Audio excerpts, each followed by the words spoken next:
ಈ ಗೊಬ್ಬರದ ಗಿಡ ನಿಮ್ಮ ತೋಟದಲ್ಲಿದ್ರೆ ನೀವು ಗೊಬ್ಬರ ಹಾಕುವ ಅವಶ್ಯಕತೆನೇ ಇಲ್ಲ. 3-3.5 ಸಾವಿರ ಗ್ಲಿರಿಸಿಡಿಯ ಗಿಡ. ಇದ್ರ ಬೆಲೆ ಗೊತ್ತಿರೋರಿಗೆ ಗೊತ್ತು ಮೇಡಮ್, ಗೊತ್ತೇನು ಅಂತ. ಇವ್ರ ತೋಟದ ಮಣ್ಣು ಹೆಂಗಿದೆ ಅಂತಂದ್ರೆ ನಾನು ಕಾಲಿಟ್ರೆ ಕಾಲು ಒಳಗೆ ಹೋಗ್ತಾ ಇದೆ. ಚಾಲೆಂಜ್ ಅಂದ್ರೆ ಸಖತ್ ಇಷ್ಟಪಡ್ತೀನಿ. ಈ ಸೊಪ್ಪುನ ನಾನು ಹಸುಗಳಿಗೆ ಹಾಕಾದ್ಮೇಲೆ ಫ್ಯಾಟು ಇವಾಗ 4-5, 4-6, 5-3, 5-8 ಬರ್ತಾ ಇದೆ. ಹಂಗಂತ ಹೇಳಿ ಎಲ್ಲ ಹಸುಗಳು ತಿನ್ನಲ್ಲ, ತಿನ್ನಕ್ ರೂಢಿ ಮಾಡ್ಬೇಕು. ನಾನು ಹೆಂಗ್ ರೂಢಿ ಮಾಡಿದೆ ಅಂದ್ರೆ ನನ್ನ ಸುತ್ತಮುತ್ತ ಏನ್ ರೋಗ ಇತ್ತೋ ಅದೆಲ್ಲ ಇದಕ್ ಬಂದು ಗ್ಲಿರಿಸಿಡಿಯಾಗಿ ಬಂದು ನನ್ನ ಬೆಳೆ ಉಳಿಸ್ತು ಅಂತಂದ್ರು ಅದರಲ್ಲಿ ಎರಡು ಮಾತಿಲ್ಲ. ಈ ತರ ಸಣ್ಣ ಕಡ್ಡಿ ಇಟ್ರೆ ಬೆಳೆಯಲ್ಲ. ಆಳವಾದ ಪೋಷಕಾಂಶ ನೀರು ಎತ್ತುತ್ತೆ ಅನ್ನೋದು ಎಷ್ಟು ಸತ್ಯ, ಮಣ್ಣಿನ pH ನ ಕಾಪಾಡುತ್ತೆ. ಅಡಿಕೆ ಹಾಕೊಂಡಿದ್ರೆ, ಬಾಳೆ ಹಾಕೊಂಡಿದ್ರೆ, ಕೊಕೊವಾ, ಏಲಕ್ಕೆ, ತುಂಬಾ ಬೆಳೆಗಳು ಇವ್ರ ತೋಟದಲ್ಲಿ ಇದಾವ ಆಯ್ತಾ. ಹಲವಾರು ಬೆಳೆಗಳು, ಅವುಗಳಿಗೆ ಬಂದಂತಹ ಕೀಟಗಳು, ರೋಗಗಳು ಇದಕ್ಕೆ ಬಂದು ಅಟ್ರಾಕ್ಟ್ ಆಗುತ್ತೆ. ಒಂದು ಬೆಳೆ ಹಲವು ಉಪಯೋಗ.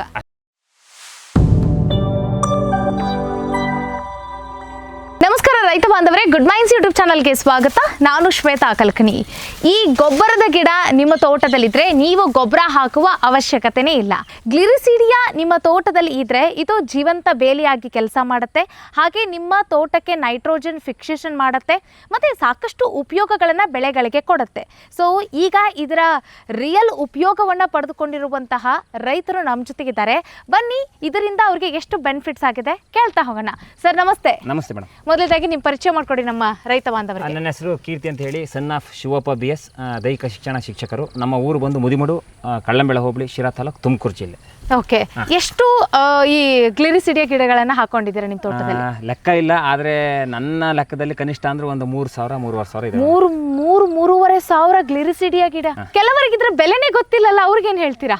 ನೋಡಿ ಖುಷಿ ಪಡ್ಬೇಕಷ್ಟೇ ಮೇಡಮ್, ಗೊತ್ತಿಲ್ವಲ್ಲ ಅವ್ರಿಗೆ ಅಂತ ಖುಷಿ ಪಡ್ಬೇಕಷ್ಟೇ. ಇದ್ರ ಬೆಲೆ ಗೊತ್ತಿರೋರಿಗೆ ಗೊತ್ತು ಮೇಡಮ್, ಗೊತ್ತೇನು ಅಂತ. ಓಕೆ, ಹೌದು. ಆಮೇಲೆ ಮೇಡಮ್, ಇದು ಏನ್ ನಿಮಗೆ ಕಾಣ್ತಾ ಇದೆ, ಇದು ಗ್ಲಿರಿಸಿಡಿಯಾ. ಕೆಲವೊಬ್ರು ಎಲ್ಲ ಇದ್ರ ಬಗ್ಗೆ ಗೊತ್ತು, ಅಂದ್ರೆ ಗೊಬ್ಬರದ ಗಿಡ ಅಂತ ಗೊತ್ತು, ಅಥವಾ ನೈಟ್ರೋಜನ್ ಫಿಕ್ಸೇಷನ್ ಮಾಡ್ತಾರೆ ಅನ್ನೋದು ಗೊತ್ತು, ಇದು ಪಶುಗಳು ಆಹಾರ ಅನ್ನೋದು ಗೊತ್ತು. ಹೌದು. ಇದು ಏನಪ್ಪಾ ಅಂದ್ರೆ ನನ್ನ ಅನುಭವಕ್ಕೆ ಬಂದಿದ್ದು ಏನಪ್ಪಾ ಅಂದ್ರೆ, ಈ ಸೊಪ್ಪು ಏನಿದೆ, ಈ ಸೊಪ್ಪು ಏನ್ ಕಾಣ್ತಾ ಇದೆ, ಈ ಸೊಪ್ಪುನ ನಾನು ಹಸುಗಳಿಗೆ ಹಾಕಾದ್ಮೇಲೆ ಫಸ್ಟ್ ನಾವು ಹಾಲು ಹಾಕುವಾಗ ಏನಾಗ್ತಿತ್ತು ಅಂದ್ರೆ ಅಂದ್ರೆ ಫ್ಯಾಟ್, ಈಗೆಲ್ಲ ಫ್ಯಾಟ್ ಓಡ್ತಿದೆ ಮೇಡಮ್. 3.3 ಬರೋದು ನನ್ನ ಫ್ಯಾಟ್ ಬರೀ ಹುಲ್ಲು ಹಾಕುವಾಗ. ಓಕೆ, ಇದು ಹಾಕಕ್ ಶುರು ಮಾಡಾದ್ಮೇಲೆ ಇವಾಗ 4-5, 4-6, 5-3, 5-8 ಬರ್ತಾ ಇದೆ.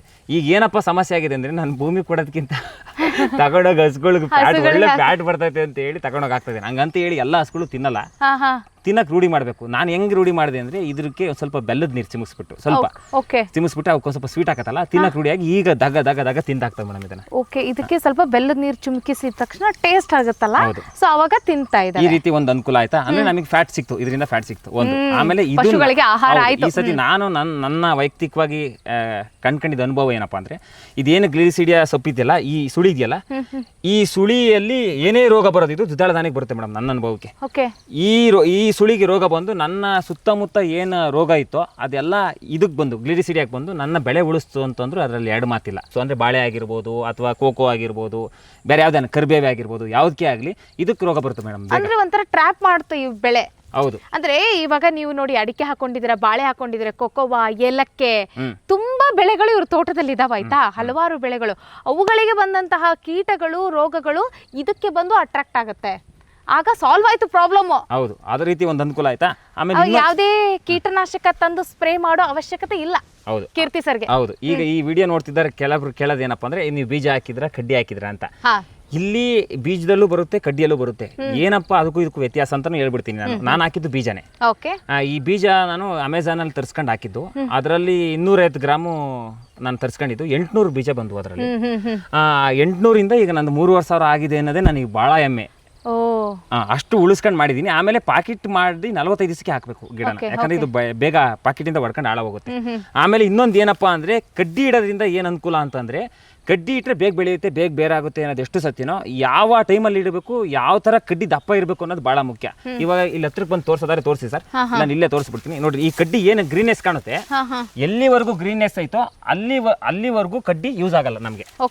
ಆ ಗ್ರೀನ್ನೆಸ್ ಇರೋವರೆಗೂ ಕಡ್ಡಿ ಬೇರೆದಕ್ಕೆ ಯೂಸ್ ಆಗುತ್ತೆ. ಅಂದ್ರೆ ಗೊಬ್ಬರ ಕಟ್ ಮಾಡಿ ಬುಡಕ್ ಹಾಕತ್ಕೆ, ಕಟ್ ಮಾಡಿ ಹಸುಕ್ ಹಾಕತ್ಕೆ ಇಷ್ಟು ಯೂಸ್ ಆಗುತ್ತೆ. ಯಾವ ತರನು ಇದನ್ನ ಬಳಸ್ಕೋಬಹುದು ಅಂದ್ರೆ, ಎಲ್ಲಿವರೆಗೂ ಗ್ರೀನ್ನೆಸ್ ಐತೋ ಅಲ್ಲಿವರೆಗೂ ಹಸಿಗೂ ನೆಲಕ್ಕೂ ಯೂಸ್ ಆಗುತ್ತೆ ಮೇಡಮ್. ಎಲ್ಲಿ ವೈಟ್ ಐತಲ್ಲ, ಈ ತರ ವೈಟ್ ಕಾಣುತ್ತಲ್ಲ, ಈ ತರ ವೈಟ್ ಇದನ್ನ ತೋರಿಸ್ತೀನಿ ತಡಿ. ಓಕೆ,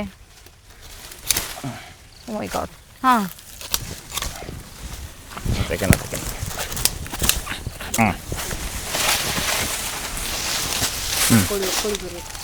ಅಲ್ಲ ರೀ, ನಿಮ್ಮ ತೋಟದ ಮಣ್ಣು ನೋಡಿ ಇಲ್ಲಿ.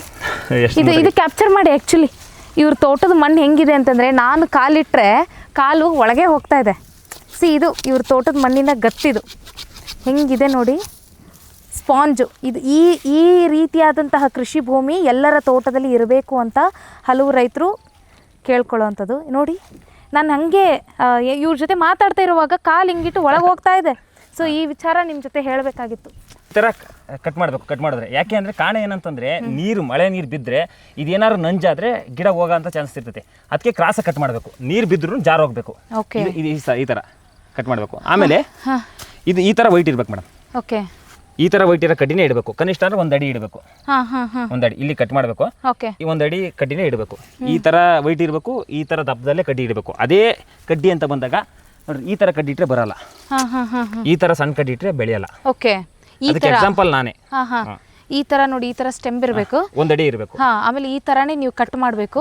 ಹಿಂಗ್ ಕಟ್ ಮಾಡಿ ನೀವೇನಾದ್ರೂ ನಾಟಿ ಮಾಡಿದ್ದೆ ಆದ್ರೆ ನಿಮ್ಮ ತೋಟದಲ್ಲೂ ಕೂಡ ಗ್ಲಿರಿಸಿಡಿಯ ಚಿಗುರೊಡೆಯುತ್ತೆ. ಹಂಗೂ ಏನಾದ್ರೂ ಮಳೆಗಾಲದಲ್ಲಿ ಏನಾದ್ರೂ ತೊಂದರೆ ಆದ್ರೆ ಏನ್ ತೊಂದರೆ ಆಗುತ್ತೆ ಅಂತಂದ್ರೆ, ಈ ತರ ಕಟ್ ಮಾಡಿರ್ತೀವಲ್ಲ, ಇದಕ್ಕೆ ನೀರು ಇಳಿದು ಇದು ಹೋಗೋಂತ ಚಾನ್ಸಸ್ ಇರ್ತೈತೆ. ಸಗಣಿ ಇಕ್ಕಿದ್ರೆ ಆಗುತ್ತೆ. ಸಗಣಿ ನಾವ್ ಹೆಂಗೆ ನುಗ್ಗೆ ಗಿಡಕ್ಕೆ ಕಾನ್ಸೆಪ್ಟ್ ಅಲ್ಲಿ ಸಗಣಿ ಇಕ್ತೀವಿ, ಆ ತರ ಸಗಣಿ ಇಟ್ಟರೆ ಆಗುತ್ತೆ. ಹಂಗಂತ ಹೇಳಿ ನಾನು ಈಗ 3,000 ಬೆಳೆದಿದ್ದೀನಿ ಅಂತ 3,000 ನಾನು ಸಗಣಿ ಇಟ್ಟಿಲ್ಲ. ಅದು ಏನ್ ಗಿಡಗಳು ಬಂದಿದ್ವು ಆ ಕಡ್ಡಿಗಳನ್ನ ನಾನು ಹಂಗೆ ಎಷ್ಟು ಬೆಳಿತಾವೋ ಎಷ್ಟು ಬೆಳಿಲಿ ಅಂತ ಒಂದೊಂದು ಅಡಿಗೆ ಒಂದು ಇಟ್ಟಿದ್ದೀನಿ. ಅದ್ರಲ್ಲಿ ಓದು ಬಂದು ಆ ತರ ಬಂದಿದೆ ಮೇಡಮ್. ಓಕೆ, ಈಗ ನೀವು ಬೆಳೆಯ ಮಧ್ಯೆನೇ ಬೆಳ್ಕೊಂಡಿದ್ದೀರಾ. ಇನ್ನು ಇದನ್ನ ಇನ್ನೂ ಪ್ರಾಕ್ಟಿಕಲ್ ಆಗಿ ಅಂತಂದ್ರೆ ನಾವು ಏನಂತಾರೆ ಇದನ್ನ ಬೇಲಿಯಾಗಿ ಅಂದ್ರೆ ಬಾರ್ಡರ್ ಕ್ರಾಪ್ ಆಗಿ ಕೂಡ ಬೆಳೆದುಕೊಂಡ್ರೆ ಇನ್ನೂ ಉತ್ತಮ ಬೆಳ್ಕೋಬಹುದು ಮೇಡಮ್. ಆದ್ರೆ ನಾನು ಕೆಲವೊಬ್ರು ಎಲ್ಲ ಹೇಳಿದ್ನ, ಅದಕ್ಕೆ ನಾನು ಚಾಲೆಂಜ್ ಸಖತ್ ಇಷ್ಟಪಡ್ತೀನಿ. ಇದನ್ನ ಕಾರಣ ಇಲ್ಲಿ ಏನಕ್ಕೆ ಅಂತಂದ್ರೆ, ಇದು ಆಳವಾದ ಪೋಷಕಾಂಶ ನೀರು ಎತ್ತುತ್ತೆ ಅನ್ನೋದು ಎಷ್ಟು ಸತ್ಯ. ಮಣ್ಣಿನ pH ನ ಕಾಪಾಡುತ್ತೆ. ಈಗ ನೋಡ್ರಿ, ಇಷ್ಟು ಮಲ್ಚಿಂಗ್ ಆಯ್ತು ನನಗೆ ಕಟ್ ಮಾಡಿದ್ರೆ, ಇಷ್ಟು ನಮ್ಗೆ ನೆಳ್ಳಾಯ್ತು, ಭೂಮಿನ ಕಾಪಾಡ್ಕೊಂತ. ಇವತ್ತಿನ ಇದರಲ್ಲಿ ಮಳೆ ಬರ್ದೇನೆ ಭೂಮಿ ದಗದಗ ಅಂತ ಐತೆ, ಉಷ್ಣಾಂಶ ಜಾಸ್ತಿ ಐತೆ. ಈಗ ನೋಡ್ರಿ, ಇಷ್ಟು ವಾತಾವರಣ ಸೃಷ್ಟಿ ಆಗೋದ್ರಿಂದ ನಮಗೆ pH ಉಷ್ಣಾಂಶ ಕಮ್ಮಿ ಆಯ್ತು. ಅದು ಬಹಳ ಉಳಿತಾಯ ನಮ್ಗೆ. ಆಮೇಲೆ ಇಲ್ಲೇ ಹತ್ತಿರದಲ್ಲಿರುವಂತ ಬೆಳೆಗಳಿಗೆ ನೈಟ್ರೋಜನ್ ಆರಾಮಾಗಿ ಸಿಗುತ್ತೆ. ಹೌದು. ಸೊ ಈ ಕಾನ್ಸೆಪ್ಟ್ ಅಲ್ಲಿ ನೀವು ಸಿಗುತ್ತೆ. ಆಮೇಲೆ ಗೊಬ್ಬರ ಹೊರಗಡೆಯಿಂದ ನಾವು ತಾಂಬರ ಅವಶ್ಯಕತೆ ಇಲ್ಲ. ಇದು ಪಶು ಆಹಾರನೂ ಆಯ್ತು, ಗೊಬ್ಬರನೂ ಆಯ್ತು. ನಮ್ಗೆ ಹಂಗೇನಾದ್ರು ತೀರಾ ಬೇಕು ಅಂದ್ರೆ ಕಡ್ದು ಇಲ್ಲೇ ಎಲ್ಲ ಕಡೆ ಕಡ್ಡಿ ಅರ್ಥ ಮಾಡ್ಕೊಳ್ಳಿ, ಒಂದು ಬೆಳೆ ಹಲವು ಉಪಯೋಗ ಅಷ್ಟೇ. ಒಟ್ಟಿನಲ್ಲಿ ರೈತ ಬಾಂಧವರೇ, ಗ್ಲಿರಿಸಿಡಿಯಾ ಒಂದು, ಇದರ ಉಪಯೋಗ ಹಲವು. ಇದನ್ನ ನೀವು ಬಾರ್ಡರ್ ಕ್ರಾಪ್ ಆಗಿ ಮಾಡ್ಕೊಂಡ್ರೆ ನಿಮ್ಗೆ ಜೀವಂತ ಬೇಲಿ ಆಗುತ್ತೆ.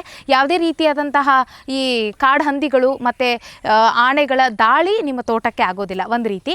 ಇನ್ನೊಂದು ಯಾವ ರೀತಿ ಅಂತಂದ್ರೆ, ಇದು ನೈಟ್ರೋಜನ್ ಫಿಕ್ಸೇಷನ್ ಮಾಡೋ ಕಾರಣಕ್ಕಾಗಿ ನಿಮ್ಮ ಬೆಳೆಗಳಿಗೆ ನೈಟ್ರೋಜನ್ ಕೊರತೆ ಆಗದಂತೆ ನೋಡ್ಕೊಳ್ಳುತ್ತೆ. ಮತ್ತೆ ಇದನ್ನ ಗೊಬ್ಬರದ ಗಿಡನೇ ಅಂತ ಕರೆಯೋದು. ಇದನ್ನ ಏನಕ್ಕೆ ಅಂತಂದ್ರೆ, ಇದನ್ನ ನೀವು ಮಲ್ಚ್ ಮಾಡಿಬಿಟ್ರೆ, ಹಸಿರೆಲ್ಲ ಗೊಬ್ಬರವಾಗಿ ಮಣ್ಣಿಗೆ ಕೊಟ್ಬಿಟ್ರೆ ಸಂಪನ್ಭರಿತವಾದಂತಹ ಗೊಬ್ಬರವನ್ನ ನಿಮ್ಮ ತೋಟಕ್ಕೆ ಕೊಡೋ ಕೆಲಸ ಮಾಡುತ್ತೆ. ಹೀಗೆ ಸಾವಿರಾರು ಉಪಯೋಗಗಳು ಈ ಗ್ಲಿರಿಸಿಡಿಯಾ ಗಿಡದಿಂದ ಇದೆ. ನೋಡಿ, ಕೀರ್ತಿ ಅವರು ಹೇಳಿದ್ರು, ಪಶುಗಳಿಗೆ ಆಹಾರವಾಗಿ ಕೂಡ ಕೊಡ್ತಾ ಇದ್ದೀನಿ ಅಂತ ಹೇಳಿದ್ರು, ಮತ್ತೆ ಅದರ ಫ್ಯಾಟು ಜಾಸ್ತಿ ಆಗ್ತಾ ಇದೆ ಅಂತ ಹೇಳಿದ್ರು. ಹೀಗೆ ಒಂದಲ್ಲೊಂದು ಉಪಯೋಗ ಈ ಗ್ಲಿರಿಸಿಡಿಯಾದಲ್ಲಿ ಸಿಗುತ್ತೆ. ಹಾಗಾಗಿ ಗ್ಲಿರಿಸಿಡಿಯಾ ಬೆಳೆಯೋದನ್ನ ಮರಿಬೇಡಿ. ಥ್ಯಾಂಕ್ ಯು ಸೋ ಮಚ್ ಕೀರ್ತಿ ಅವರೇ, ಮಾಹಿತಿನ ಕೊಟ್ಟಿದ್ದಕ್ಕಾಗಿ.